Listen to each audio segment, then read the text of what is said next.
میں کمرے میں پچھلے 31 دنوں سے فقط اس حقیقت کا نقصان گننے کی کوشش میں الجھا ہوا ہوں کہ تو جا چکی ہے۔ تجھے یہ رائے گانی کا رتی برابر اندازہ نہیں ہے۔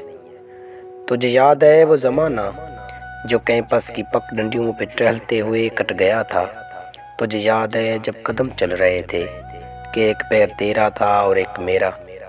قدم وہ جو دھرتی پہ آواز دیتے جیسے راگا ہو کوئی مطربوں کا، قدم جیسے ساپا گما پا گا سارے وہ طبلے کی ترکھٹ پہ تک دنک دن دنا دن بہم چل رہے تھے، قدم چل رہے تھے۔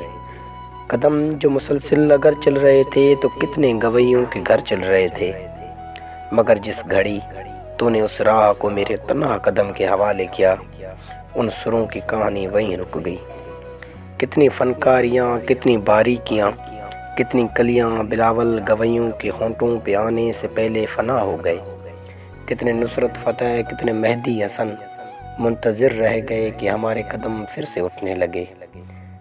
تجھ کو معلوم ہے جس گھڑی میری آواز سن کے تو ایک زاویے پہ پلٹ کے مڑی تھی، وہاں سے ریلیٹیوٹی کا جنازہ اٹھا تھا کہ اس زاویے کی کشش میں یونان کے فلسفی سب زمانوں کی ترتیب برباد کر کے تجھے دیکھنے آ گئے تھے کہ تیری جھکاؤ کی تمثیل پہ اپنی سیدھی لکیروں کو خم دے سکیں، اپنی اکڑی ہوئی گردنوں کو لیے اپنے وقتوں میں پلٹے جیومیٹری کو جنم دے سکیں۔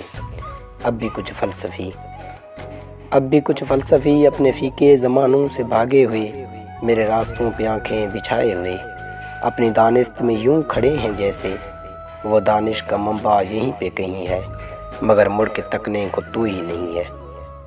تو کیسے فلورنس کی تنگ گلیوں سے کوئی ڈوینچی اٹھے، کیسے ہسپانیہ میں پکاسو بنے، ان کی نظروں کو تو جو میسر نہیں ہے۔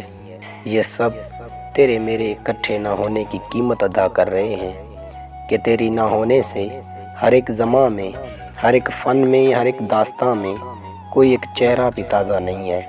تجھے رائے گانی کا رتی برابر اندازہ نہیں ہے۔